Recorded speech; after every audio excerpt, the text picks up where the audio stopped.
Imagine this. Your husband sleeping peacefully beside you. 6 years married. Perfect life. Then your phone lights up at 2 a.m. with a Facebook request from a stranger who knows secrets your husband buried in the guest room closet. Her message? Run, Sarah. He's killed before. Check the third box. Destroy this after reading. That notification didn't just expose an affair. It exposed a serial killer sleeping inches from my throat. And the woman warning me? His previous wife, who escaped with her life.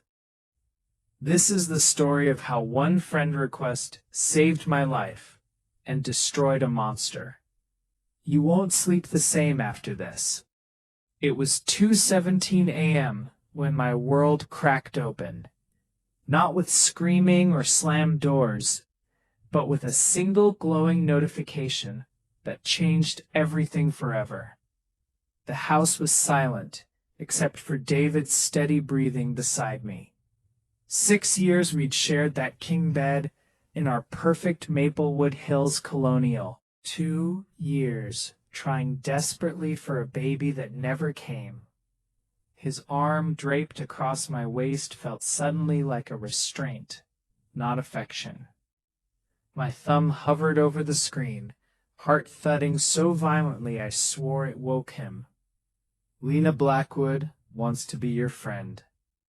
I didn't know this woman, never heard the name in my life. Our social circles didn't overlap. David handled all the business friends' introductions. But something about her profile picture made ice water flood my veins. There she stood on our private beach in Cancun, the one from our 3rd anniversary trip, wearing my favorite sundress. David's arm around her waist exactly like he'd held me in our photos. Same smile, same ocean waves crashing behind them. My finger moved on instinct, tapping accept, before terror could paralyze me. Her first message appeared instantly, like she'd been waiting. Don't trust him, Sarah. He's not who you think. Check your guest room closet. Run before he notices this. I stared at those words until they burned into my retinas. David's hand twitched in sleep, still carrying that faint lavender scent from his late client meetings. Always lavender lately. I thought it was some hip new cologne. Now every inhale felt like swallowing broken glass. Barefoot, I slipped from the covers, cold hardwood shocking my soles as I crept down the hall to the guest room we never used. Christmas ornaments, dusty photo albums, forgotten wedding gifts filled the closet shelves. 3rd box from the left. My hands shook so violently, I knocked over a snow globe, the crack echoing like a gunshot. David didn't stir. Heart slamming against my ribs, I dragged out the plain brown shoebox, buried under plastic reindeer. Inside waited 6 years of meticulously constructed lies. Polaroids, dozens of them, showed David kissing Lena passionately on that exact Cancun beach. Hotel receipts from the Plaza, the Ritz, the Four Seasons. All dates when he claimed construction seminars. A silver heart locket I'd bought him for our anniversary, now engraved on the back, Forever L. But the note handwritten on lavender stationery turned my blood to cement. He didn't tell you about the life insurance policy, did he? I clutched that shoebox like a life preserver as the bedroom door creaked open behind me. David stood there, eyes gleaming in moonlight, lavender breath visible in the cold air. We met at the worst possible time for me to fall so completely.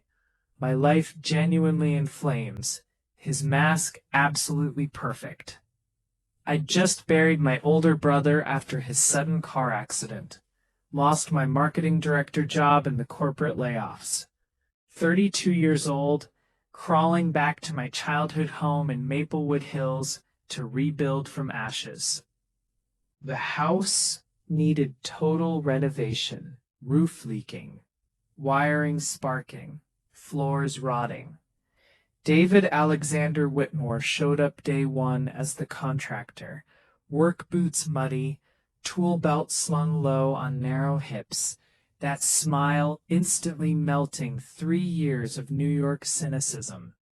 Sawdust clung to his forearm hair as he extended a calloused hand. "Rough week?" he'd asked, voice like aged bourbon. "Let me make you dinner tonight. No strings. You look like you haven't eaten properly since the Reagan administration." I laughed, a real laugh, for the first time since the funeral. 3 months later, we married barefoot on that Cancun beach at sunset. He carried me across every threshold of every home we flipped together. Whispered promises in the dark about the nursery we'd fill. Built me custom shelving for my marketing awards. Planned date nights 3 months out. Perfect husband. The man every woman secretly envied. Except for the little inconsistencies I trained myself to ignore. The locked briefcase he never explained. Lavender stains on collars after client appreciation dinners. Our home security camera app that mysteriously glitched whenever I checked the live feed. Phone always face down. Browser history religiously cleared. But perfection like David's always hides a trapdoor. And tonight, clutching that locket engraved Forever L, I found the lever. The cracks started small, like hairline fractures spiderwebbing across fine china before the shatter. David's phone always face down during dinner. Always silent mode, even for family emergencies. The guest bathroom drawer containing unfamiliar makeup wipes scented with tuberose and violet. Our joint checking account showed mysterious cash withdrawals labeled gifts for Sarah that never materialized. No jewelry, no spa weekends, no surprise trips. When I asked, he'd frown with genuine seeming confusion, then deposit double to make up for it. I started paying attention, really paying attention, after the first lie compounded. Wednesday nights became my covert investigation time. While David attended his Chamber of Commerce networking events, I'd systematically breach his digital fortress. Email password, I love Sarah forever. The irony burned my throat typing it. Nothing incriminating. Inbox pristine. Sent folder empty. Too clean. Suspiciously, surgically clean. Then came rainy Thursday, the day everything crystallized. I'd offered to do laundry as my loving wife cover. His gym bag sat innocently by the garage door, zipper half open. I told myself I was just organizing when my fingers brushed something hard disguised inside a protein bar wrapper. A burner phone. Black market cheap. No case, no personalization. Last outgoing call, Lena Blackwood.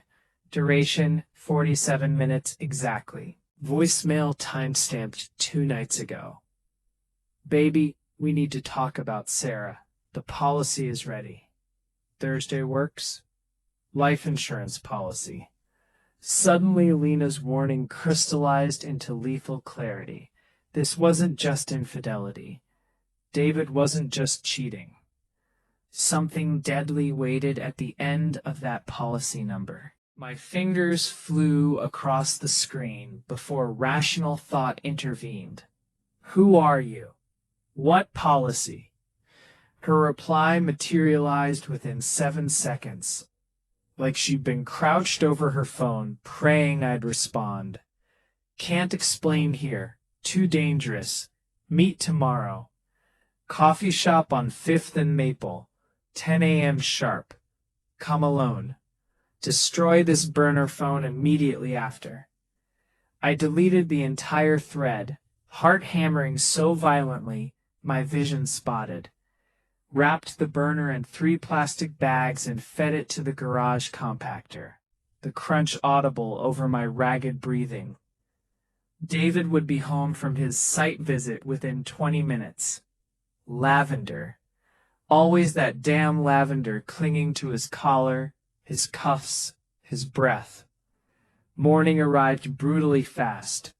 I manufactured a story about fertility specialist blood work, the kind of appointment we both endured monthly for 2 years. He kissed my forehead outside the garage. Too tender, too lingering, too knowing. Everything will be perfect soon, love, he murmured, eyes holding mine half a second too long. At 10:03 a.m., she slid into the booth across from me without a sound. Lena Blackwood, mid-30s, elegant chin-length bob gleaming under fluorescent lights. David's exact gray-green eyes staring back at me from her face. But her manicured hands trembled violently as she slid a manila envelope across the sticky coffee table.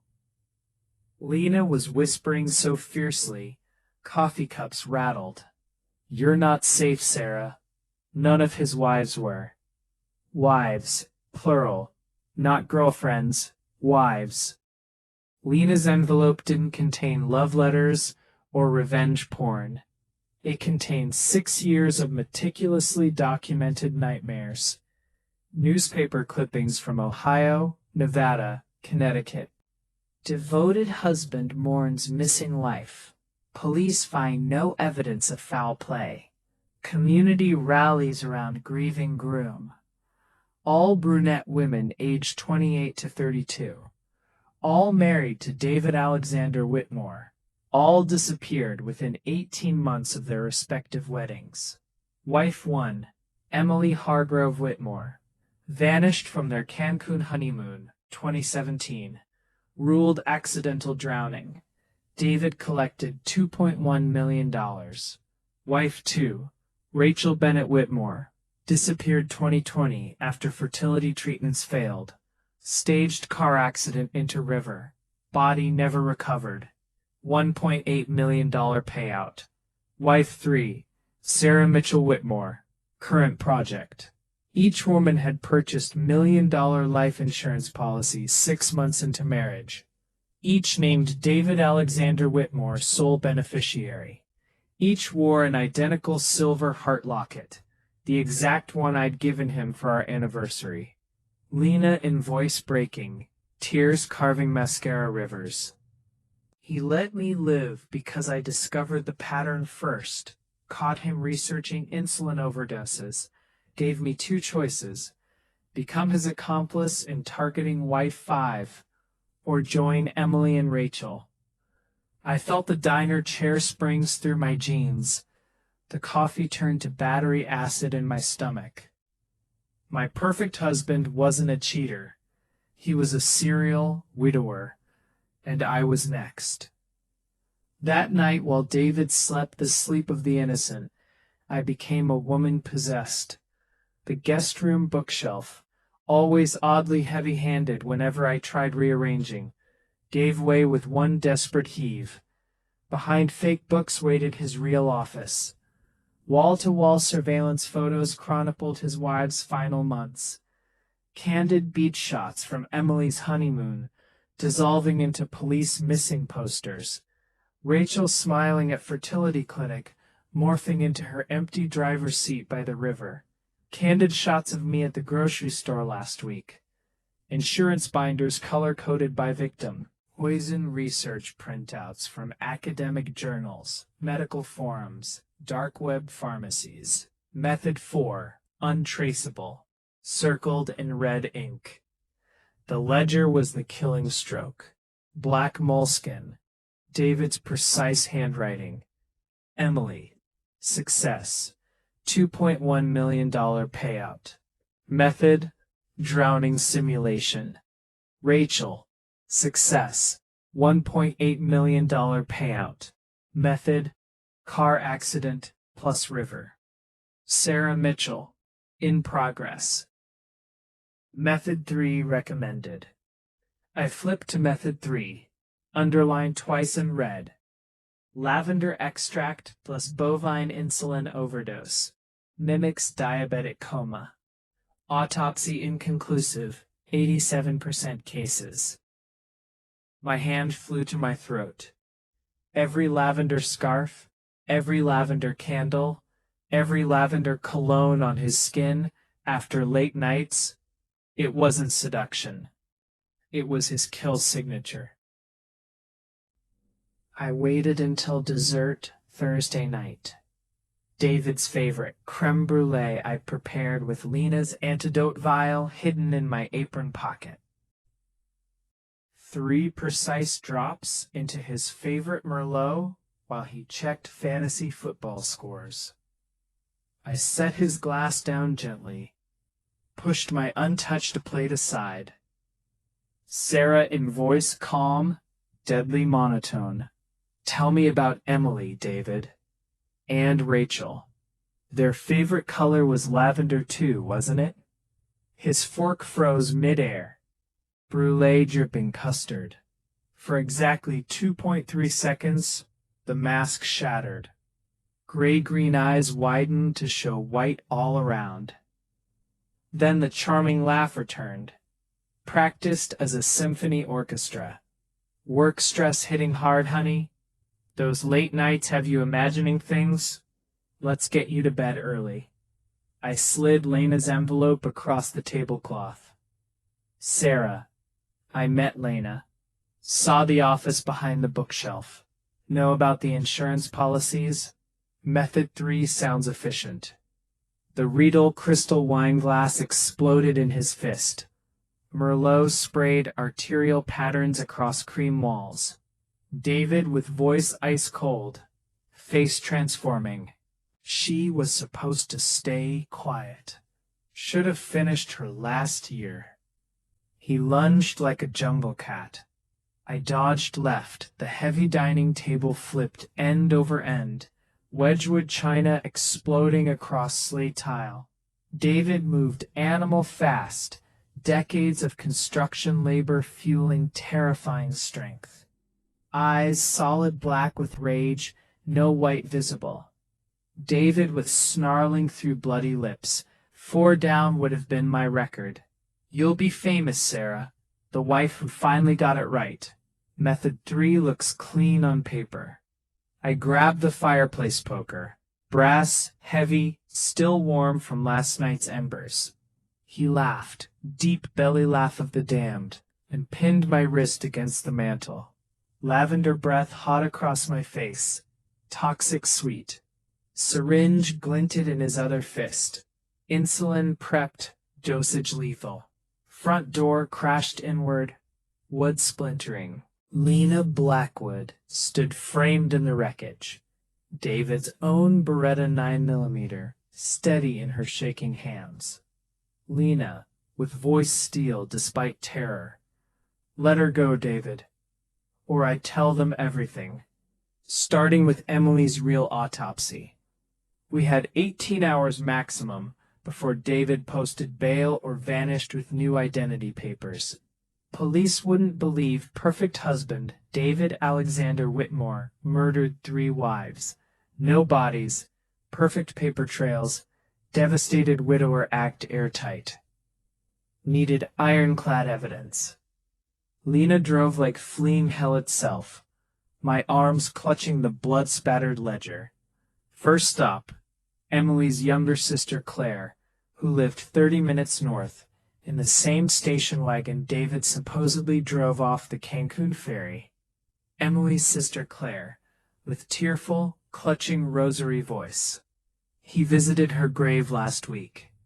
Brought lavender roses. Said he still mourned her every day. We exhumed digital ghosts. David's 5 fake dating profiles, catfishing vulnerable women. Wife 5 already targeted. Megan, 29, brunette, recently engaged, inquiring about life insurance quotes. Every minute burned irreplaceable time. David's construction contacts meant untraceable vehicles. His ledger showed burner phone rotation every 72 hours. 17 hours left. David cornered us at Lena's remote cabin, tires screaming gravel as his black pickup demolished the tree line. We'd run out of time, out of options, out of road. He kicked the door inward, syringe glinting, eyes feral. Family reunion.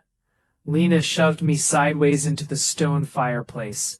Gunshot cracked the night apart. Orange muzzle flare blinding. She fell smiling, arterial blood pulsing between fingers clutched to chest wound. Lena in gurgling voice, defiant. Finish it, Sarah. David laughed.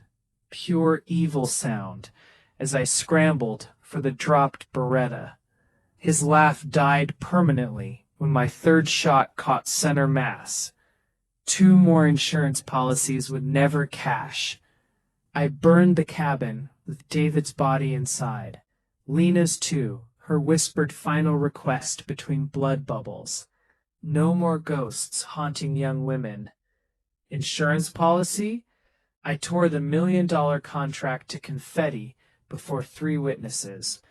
Donated David's accumulated $8 million to missing women's funds across 3 states. Maplewood Hills calls me hero publicly. Privately, Emily's sister whispers, avenging angel. They don't know the half, the nightmares where David's gray-green eyes still hunt me. The lavender scent triggers PTSD. I ripped out every shrub, torched every candle. But certain darknesses bleach out in sunlight. Lena's sacrifice taught me that. 1 year later exactly, 2:17 a.m. again, another notification pierces the darkness. Wants to be friends. Profile picture shows a 23-year-old man with my exact green eyes, framed by David's unmistakable jawline. Bio mentions family business consultant and includes a single lavender emoji. Recent post. Photo of our old Cancun beach. Caption, some family traditions never die. My thumb hovers over accept friend request. After all, family reunions should never be boring. The Heartlight burns brightest in shadows. Sweet dreams at Heartlight Saga. Wait, you thought that was the ending? Check you're on Facebook right now. That random friend request from someone you don't know? The profile pic that feels oddly familiar? The 1-cent cologne that lingers too long? They're not all affairs. Some are acquisition strategies. If you suspect even one red flag, this could be your story. Comment David Jr. if you want the sequel. Smash subscribe. At Heartlight Saga drops weekly sagas that keep you up all night. Was it genetic, or was Lena the real monster all along?